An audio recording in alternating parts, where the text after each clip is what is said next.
Hello दोस्तों, लक्ष्मी के आज के एपिसोड में आपने देखा कि लक्ष्मी एपिसोड की शुरुआत दादी द्वारा करण और लक्ष्मी को रस्म निभाने के लिए कहने से होती है। वह कार्तिक को जाते हुए देखती है और उसे रोकते हुए कहती है कि वह परिवार का हिस्सा है, उसे रस्म में शामिल होना ही होगा। करण आगे कहता है कि क्योंकि कार्तिक जल्द ही परिवार का दामाद बनने वाला है, इसलिए उसे मौजूद रहना ही होगा।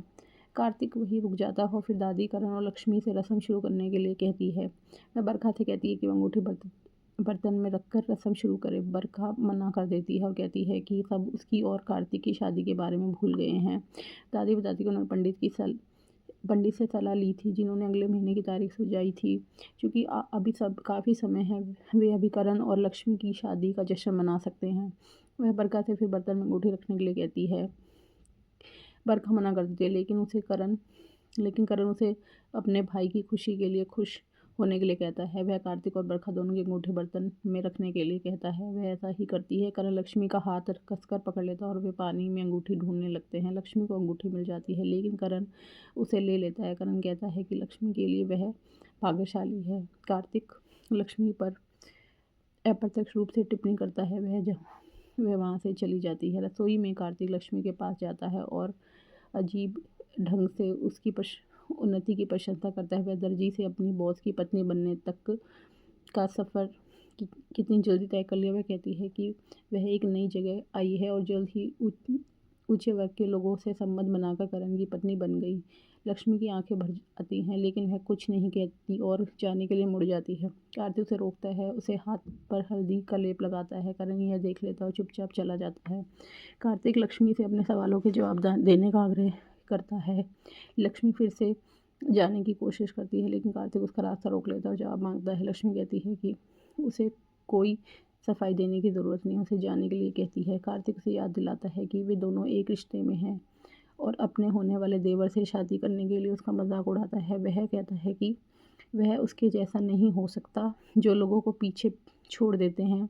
लक्ष्मी निश्चय से कहती है कि उसे खुद को सही ठहराने की ज़रूरत नहीं है और चली जाती। कार्तिक को एक फ़ोन आता है। वह तुरंत कहीं जाने के लिए तैयार हो जाता है। जब लक्ष्मी कमरे में आती है तो करण उस पर चंदन फेंकता है। वह उससे पूछती है कि क्या हो कर रहा है। करण उस पर कार्तिक के साथ समय बिताने का आरोप लगाता है, उससे उससे दूर रहने की चेतावनी देता है। लक्ष्मी करण की उंगली नीचे धकेल देती है और उसे अपना अहंकार और उंगली दोनों अपने पास रखने को कहती है। वह उसे याद दिलाती है कि उसे ही उसकी ज़रूरत थी। उसे मुकेश के नाम का इस्तेमाल करके उसे बैक ब्रेक भी किया था।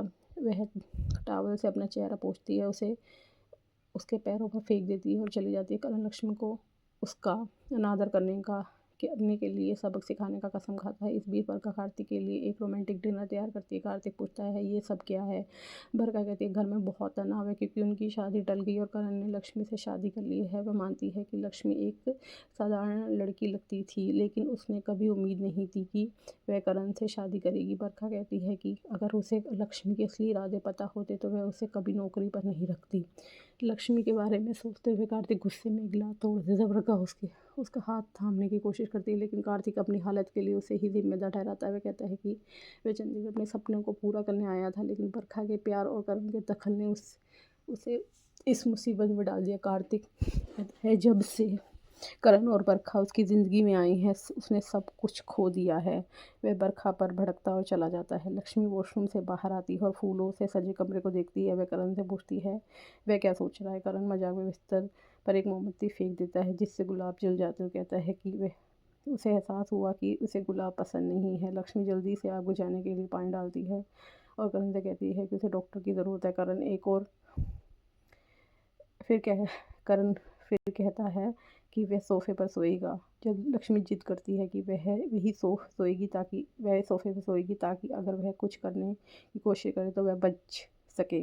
करण लक्ष्मी को ताना मारता है, उसे चेतावनी देता है कि वह तीन तक गिनने से पहले कमरे से निकल जाए, वरना उसके लिए अच्छा नहीं होगा। लक्ष्मी दरवाज़ा खोलने की कोशिश करती है, लेकिन उसे बंद पाती है। करण उसकी ओर चलता है और कहता है कि उसे उसकी बात माननी होगी, वरना अच्छा नहीं होगा। और वह चेतावनी देता कि सुनिश्चित करे कि किसी को पता ना चले कि सच में शादी नहीं हुई है। लक्ष्मी सोने के लिए ज़मीन पर लेट जाती है। बाद में भवानी करण और लक्ष्मी को अलग अलग सोते हुए देखती और चुपके से उनकी तस्वीर ले लेती है। अब आगे के एपिसोड में आप देखिए कि अब भवानी सबको बता देगी कि करण और लक्ष्मी अलग अलग सो रहे थे और उनकी शादी एक नाटक है। अब आगे का एपिसोड जानने के लिए हमारे चैनल को लाइक और सब्सक्राइब कीजिए।